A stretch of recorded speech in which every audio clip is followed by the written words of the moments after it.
Qualcomm's here at EV Japan today to show everybody the wireless charging system that we've been producing that will allow everybody to charge their vehicles wirelessly without the need for plugging them in. So I'd like to spend some time today talking you through the technology and showing you some of the systems. The wireless charging system that Qualcomm does consists of a number of components. The first one is the charging unit itself that would be installed within your garage or on your driveway that converts the energy into a magnetic alternating flux. That alternating flux comes up through the base pad here on the ground into a pad that's mounted on the vehicle, somewhat this size, which converts that back to electrical energy, which we then convert back into energy to actually charge the vehicle itself on the vehicle. All four components are part of the research program by Qualcomm and will be available by various Tier 1 manufacturers via our licensing program. So the system here that Qualcomm is showing to people is a resonant magnetic induction system that provides the wireless charging on the vehicle. It consists of a number of components. The wall unit that converts the electrical energy to a higher frequency electrical energy that is transferred via wire to the base pad that sits on the garage or on the driveway where we will park your vehicle.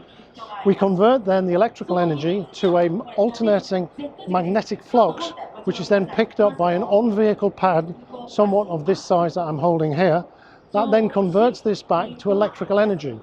Some more components on the vehicle, a small electronic box, then converts that to the DC current that is required to charge the vehicle.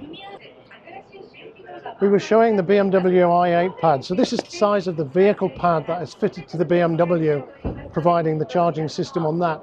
We've actually already increased the size of the power transfer that we are using to charge the Bmw i8s that we're prototyping with from 3.7 kilowatts up to 7.4 kilowatts.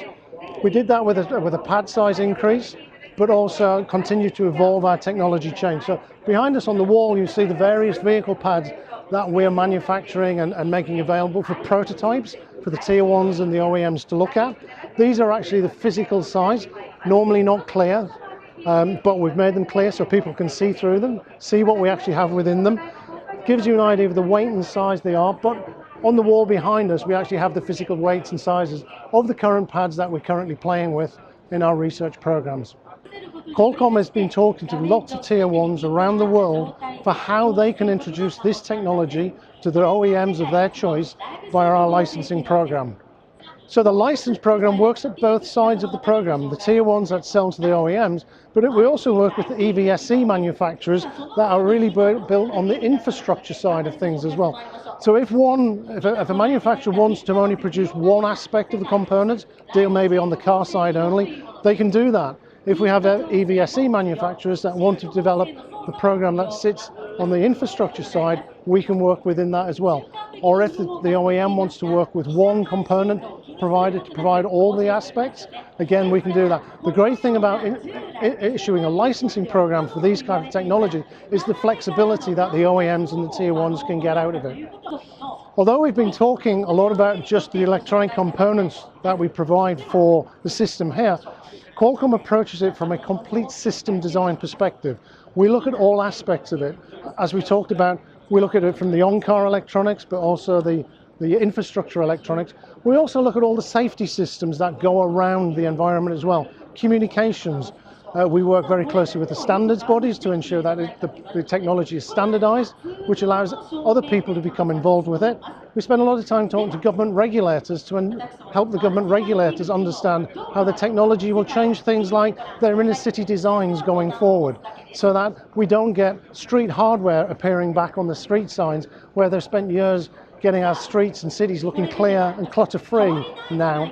So it's always been a systems design approach that looks at all aspects of the system. A lot of that actually talks to the safety systems that we will show in a few minutes.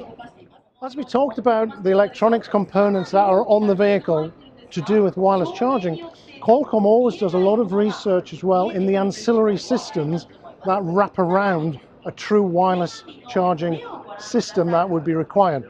Two of the main systems that we're demonstrating over here are foreign object detection and living object protection. By detecting metallic objects that may fall on the ground pad, we can ensure that those metallic objects would not overheat in a magnetic flux and therefore cause a potential fire. Also, there is concerns from some people about what would happen if an animal was to crawl underneath the car, or a child was to be playing with a football in the street and the ball was to roll under a car and they were to be trying to get that out. And that's where the living object protection comes in, where we can detect that there are living objects, human objects and flesh within proximity to the pad. Here we have just a simple base pad that we saw earlier on from the car there. And what we can do on this pad is do a number of things. What you can see from the top diagram is a graphic that is showing effectively from the red flashes coming in that I am in proximity to the pad, and it constantly is seeing if I was to now step back from the pad,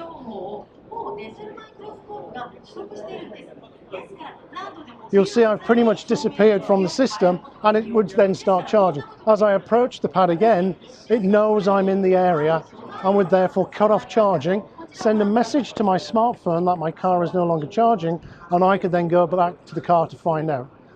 The other side of the system, which is the bottom picture there, is showing what happens with the pad when we put objects on the pad. The concern here is metallic objects.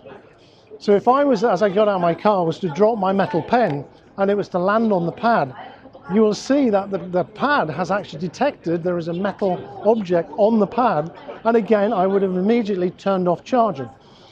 We are detecting actual metal objects, so something like a paper cup is just simply not detected. There's my pen, my metal cup does nothing. So it's not something touching the pad, it is actually physical metal objects that we're looking for. Here I have a leather business card holder, again not detected, but the pen would be. So by developing these systems, we help the tier ones and the OEMs come up with all the system that needs to be wrapped around their development to ensure they produce a system that can fit into user life in a very simplistic and easy way. So there are sensing mechanisms built within the pad that detect the metal objects. They detect the changes within the magnetic field, detect all of that, and then we use them within software to make decisions about whether we turn on and turn off charging. The living object protection is based around another system that literally does detect the human body around the system. Same as when somebody takes a license from Qualcomm, they have access to all of the technology that we do with wireless charging. The tier ones and the OEMs can decide which parts of the system they make. They may only want to design themselves the charging side of it. The OEM may have specified that they are taking their safety systems from somebody else. What we want to do is be able to offer somebody the complete end-to-end solution. So if somebody wants to literally go to one tier one for the whole system, we've provided all the technology, all the R&D, and all the integration of that system so that they can just take it in one.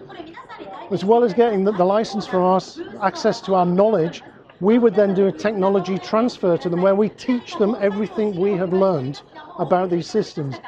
Often about doing a technology, it's not how you do it, it's sometimes the 1,000 ways not to do it. That's the most important. And that's what we would teach a tier one to do when they become a licensee of our technology.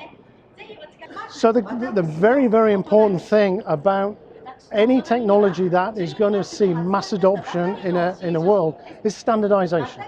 And once you have standardization, the second part of it is interoperability of those standards, because very rarely do we only ever have one standard. We have multiple standards, or we have multiple sections of standards. The key thing is multiple technologies can be compliant with that standard, but be done in different ways. So the key thing is always compatibility and interoperability of the system. So Qualcomm works very closely with the standards bodies, SAE probably the biggest one to do with automotive, to ensure that we're part of the standard, we contribute to the standard, our technology was in that standard, but also other people's technology that will be part of the standard as well, we are aware of, we understand, they're aware of our technology, and we all together ensure compatibility such that when an OEM or a tier one is shopping around for different ways of building their product, they can take what they consider to be best of breed. Within our standards groups, we often joke the nice thing about standards is there's so many to choose from. Standards are a way of everybody understanding where we all need to be and get together. Currently, SAE are working towards one standard for wireless charging. As that grows, it may splinter into multiple different ones covering different areas.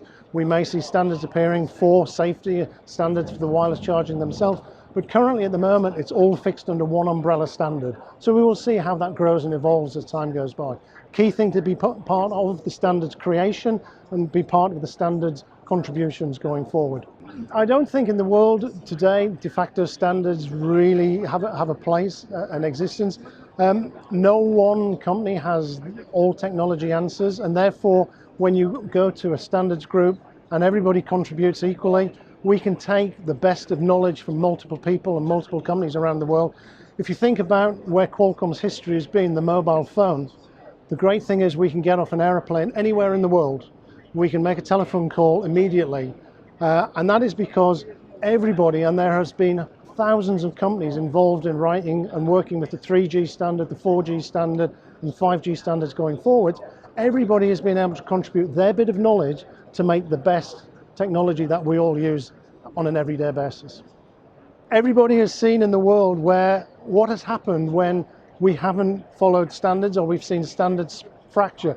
We had a long time ago the difference between GSM and CDMA world, and telephones that worked in America wouldn't work in Europe, and then we had different standards in Asia as well. We've seen what happened in the plugs for EV cars themselves. So I think the industry has learned from its mistakes in many times. The key thing is to not repeat those mistakes and allow a fracturing of the standard again. So Qualcomm has been working with the OEMs and the major tier ones that the OEMs choose and advise us to work with, and also ones that have approached us directly on a worldwide basis for a long time now, a good 5 years.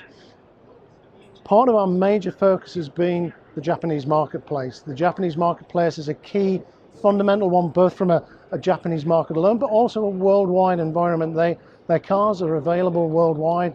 They produce luxury cars that we all enjoy driving and look forward to driving. They have been very advanced on EV technology, so they are also, because of that, very advanced on their understanding and acceptance of where wireless charging will fit within their product design. So we have been working with them, understanding their development cycles, understanding when they expect their next generation cars to come along through their next development cycles, and helping them understand when wireless charging would fit within that program. And we had some fantastic successes and work with them over the last few years. We expect to see throughout the world wireless charging being available on vehicles that we in the street will be buying and driving within the next 2 to 3 years.